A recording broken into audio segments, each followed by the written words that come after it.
Friends முட்டைலாம் எடுத்து ரெடியாக வச்சுட்டேன். வெங்காயம் சேர்த்துக்கணும்.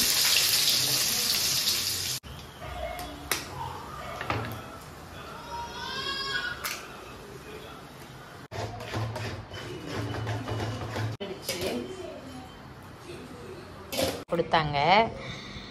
ஸோ இது மேலே டெக்கரேட் பண்ணிக்கலாம். That's what I'm talking about. Wait. Okay, now from the beginning. Hey my friends எல்லோரும் எப்படி இருக்கீங்க? நல்லா இருக்கீங்களா? இன்றைக்கி வந்துட்டு பார்த்தீங்கன்னா நம்ம ஒரு விளாக் தான் பார்க்குறோம். என்ன விளாக்னா குக்கிங் விளாக் பார்க்குறோம் ஃப்ரெண்ட்ஸ். நான் வந்துட்டு என்னுடைய ஸ்டைலில் எக் ரைஸ் எப்படி செய்யுதுதான் சொல்லிட்டு இந்த வீடியோவில் நம்ம பார்க்க போகிறோம். இன்றைக்கி வந்துட்டு லஞ்ச் வந்து எங்கள் வீட்டில் எக் ரைஸ் தான் ஃப்ரெண்ட்ஸ் நான் செய்கிறேன். ஸோ இப்போ சாதம் வந்துட்டு அடுப்பில் வேக வச்சுட்டு உட்காந்துட்டு இருக்கேன். சாதம் வெந்ததுன்னா குயிக்காக வந்துட்டு எக் ரைஸு ஒரு 5 மினிட்ஸ்க்கு நம்ம செஞ்சிடலாம். ரொம்ப ஈஸி. எங்கள் வீட்டில் குட்டீஸ் வந்து ஷேம் பப்பி ஷேம் ஸோ இன்னைக்கு எக் ரைஸ் தான் நான் செய்ய போகிறேன். நான் எப்படி செய்கிறேன்னு சொல்லிட்டு இந்த வீடியோவில் நம்ம பார்க்கலாம். அதுக்கு முன்னாடி நம்ம சேனலை சப்ஸ்கிரைப் பண்ணாமல் பார்க்குறீங்கன்னா சப்ஸ்கிரைப் பண்ணிக்கோங்க. கூடவே இருக்கிற பெல் ஐக்கானை கிளிக் பண்ணி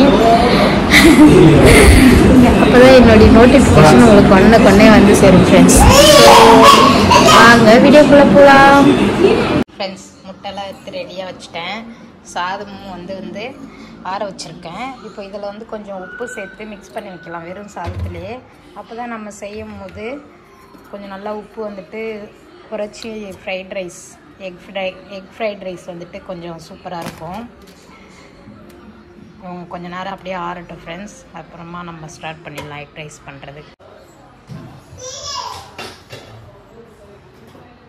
ஃப்ரெண்ட்ஸ் நான் வந்துட்டு எக் ரைஸ் ஸ்டார்ட் பண்ணிட்டேன். ஃப்ரெண்ட்ஸ் கடாயில் வந்துட்டு எக் ரைஸ் செய்யறதுக்கு எண்ணெய் சேர்த்துக்கலாம். எண்ணெய் நல்லா சூடாகிடுச்சு. கடுகும் உளுத்த பருப்பும் சேர்த்துக்கலாம்.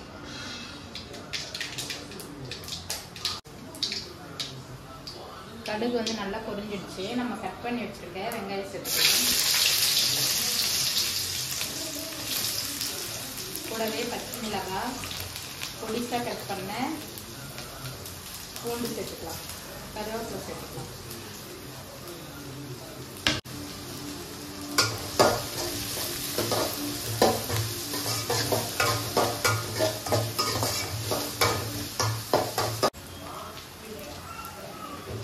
நம்ம சேர்த்த வெங்காயம் நல்லா வதக்கிடுச்சு. வெங்காயம் பச்சை மிளகாய் பூண்டெல்லாம். இப்போ அடுப்பு ஃபுல்லாக லோவில் வச்சுட்டு முட்டை நம்ம உடச்சி சேர்த்துக்கலாம். பச்சை மிளகாய் போட்டது நெடியேறுது ஃப்ரெண்ட்ஸ். நான் வந்துட்டு ஒரு 5 முட்டை எடுத்திருக்கேன்.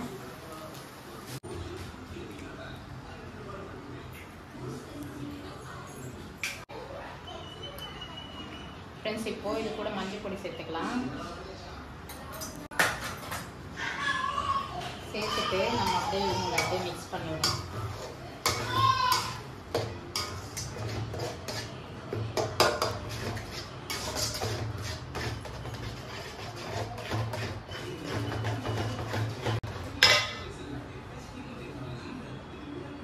கொஞ்சமாக இப்போ உப்பு சேர்க்கலாம். இப்போ தான் முட்டை சேர்த்துருக்கோம். கொஞ்சம் முட்டையிலேயே நல்லா உப்பு மிக்ஸ் ஆகும்.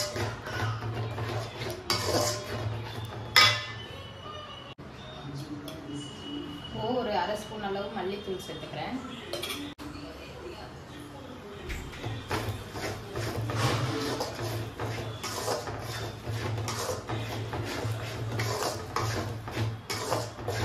இது கூட வந்துட்டு நம்ம மிளகாய் சேர்த்துருக்கோம். கூடவே ரெட் சில்லி சேர்த்துக்கலாம். நான் வந்துட்டு சாஸை வச்சுருக்கேன், ரெட் சில்லி சாஸு. ஸோ இதான் இன்றைக்கி ஃப்ரைட் ரைஸில் சேர்க்க போகிறோம் ஃப்ரெண்ட்ஸ். இப்போ இந்த ஸ்டேஜ்லேயே சாதம் சேர்த்துக்கலாம். சாதம் நல்லா ஆறிடுச்சு. கொஞ்சம் கொஞ்சமாக சேர்த்து மிக்ஸ் பண்ணிவிடலாம். இந்த ஸ்டேஜில் சேர்க்கும் போது நல்லா எக்கு வந்துட்டு சாதத்தோட மிக்ஸ் ஆகும். இன்னும் கொஞ்சம் கட்டியாக வந்துட்டு எக்கை வந்துட்டு நல்லா ஃப்ரை பண்ணிவிட்டு சேர்த்தோன்னா சாதம் தனியாக அது தனியாக தெரியும். இந்த மாதிரி செய்யும்போது குழந்தைக்கும் நல்லா விரும்பி சாப்பிடுவாங்க. சூப்பராக இருக்கும்.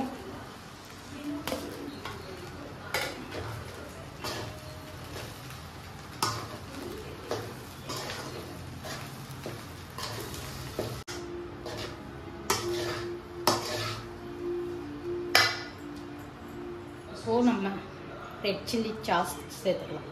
நான் வந்துட்டு ஃப்ரிட்ஜில் வச்சுருப்பேன் சாஸ் ஐட்டம்லாம், அப்போ தான் வந்து ரொம்ப நாளைக்கு வந்துட்டு வீணாகாமல் இருக்கும். இப்போது சில்லி சாஸ்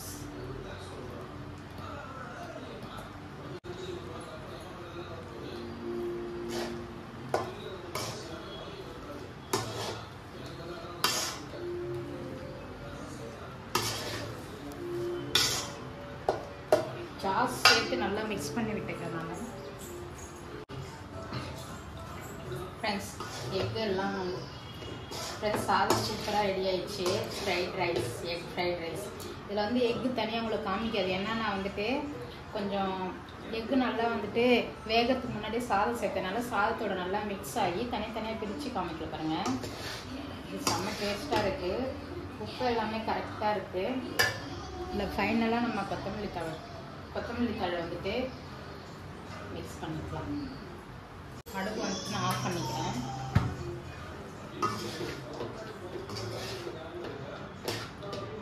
அவ்வளோதான் ஃப்ரெண்ட்ஸ், சூப்பராக வந்துட்டு 5 மினிட்ஸ்லேயே நான் ரெடி பண்ணிட்டேன். கலர்ஃபுல்லாக இருக்குது சாஸ் எல்லாம் போட்டதுனால. அப்படியே இதை வந்துட்டு சாப்பிட வேண்டியதான். ஃப்ரெண்ட்ஸ் சூப்பராக நம்மளுடைய எக் ரைஸ் ரெடி ஆயிடுச்சு. நான் கொஞ்சம் நேரம் ரெஸ்ட்டு கொடுத்துருந்தேன். இப்போ வந்துட்டு எங்கள் வீட்டுக்காரருக்கு தான் ஃபஸ்ட்டு, அவருக்கு தான் கொடுத்து சாப்பிட சொல்லணும். ஃபஸ்ட்டு எடுத்துமே கொடுத்த ஃப்ரெண்ட்ஸ் லைட்டாக காரமாக இருக்குது சொன்னார். சரி அதனால் கொஞ்சம் அப்போ சூடாக எடுத்துமே கொடுத்தேன் எப்படி இருக்குன்னு கேட்குறதுக்கு. இப்போது கொடுத்து பார்ப்போம். ஃப்ரெண்ட்ஸ் எக் ரைஸில் வந்துட்டு டொமேட்டோ சாஸ் கொஞ்சம் விட்டுலாம். இதை வந்து நாங்கள் பிஸ்ஸா வாங்கி சாப்பிட்டோம் அன்றைக்கி, அது கொடுத்தாங்க. ஸோ இது மேலே டெக்கரேட் பண்ணிக்கலாம்.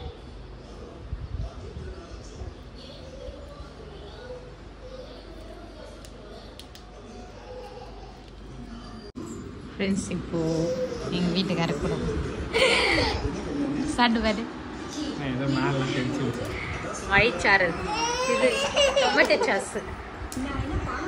இவங்க பாருங்கள் ஃப்ரெண்ட்ஸ், இவன் சேட்டை பண்ணிகிட்டு இருக்கான். ஃப்ரெண்ட்ஸ் மாமா வந்துட்டு சாப்பிட்டுட்டு போயிட்டாரு. கொஞ்சம் காரமாக இருக்கும் அவருக்கு.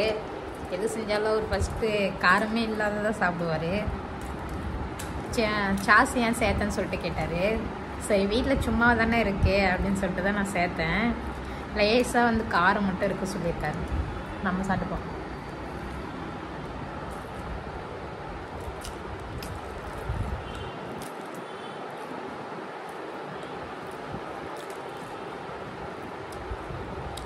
கொஞ்சம் இருக்குது, ஆனால் எனக்கு என்னை பொறுத்த வரைக்கும் நல்லா தான் இருக்குது ஃப்ரெண்ட்ஸ். கூடவே வந்துட்டு சாஸ் வச்சு சாப்பிட்றோம்ல, அந்த ஸ்வீட்னஸ் லேஸாக இருக்குது. அந்தளவுக்கு எனக்கு காரம் தெரியல. நல்லா தான் இருக்குது. அவருக்கு மட்டும் காரமே சேர்க்கக்கூடாது. இன்றைக்கி ஒரு சங்கீதா ஒரு வீடியோ போட்டிருந்தாங்க, பார்த்தேன். அவங்களுக்கு அதே தான் பிரச்சனை போல். ஏதாவது ஒன்று சொன்னால் அவங்க வீட்டுக்கு சின்னதாக ஏதோ ஒரு மிஸ்டேக் சொல்லிட்டு தான் வந்துட்டு சாப்பிடுவார் போல். அதே மாதிரி தான் எங்கள் வீட்டுக்கு. எங்கள் வீட்டுக்கார பொறுத்த வரைக்கும் காரம் இருந்ததுன்னா பிடிக்காதுன்னு சொல்லிடுவார். எனக்கானா ஓகே தான் ஃப்ரெண்ட்ஸ், நல்லா தான் வந்திருக்கு. தம்பியுமே சாப்பிட்டான், அவன் தூங்கிட்டு இருக்கான். அவங்க அப்பா சாப்பிடும்போது அழுதுகிட்டே இருந்தார். அதான் ஃப்ரெண்ட்ஸ் நான் வீடியோ எடுக்கல, கட் பண்ணிட்டேன். நீங்களும் இந்த மாதிரி வந்துட்டு எக் ரைஸ் வந்துட்டு ட்ரை பண்ணி பாருங்கள். யாராருக்கெல்லாம் எக் ரைஸ் பிடிக்கும்னு சொல்லிட்டு கமெண்ட்ஸில் சொல்லுங்கள். எனக்கு வந்து எக் ரைஸ் ரொம்ப பிடிக்கும். இன்றைக்கி வந்து எங்கள் வீட்டில் லஞ்ச் எக் ரைஸ் தான் ஃப்ரெண்ட்ஸ். அவ்வளோதான் ஃப்ரெண்ட்ஸ், நான் வந்துட்டு சாப்பிட்டுட்டு அடுத்து என் வேலையெல்லாம் பார்க்கணும். இந்த வீடியோ பிடிச்சிருந்தா லைக் பண்ணுங்கள், ஷேர் பண்ணுங்கள், கமெண்ட் பண்ணுங்கள். நெக்ஸ்ட் ஒரு சூப்பரான வீடியோவில் பார்க்கலாம். டாடா பாய்.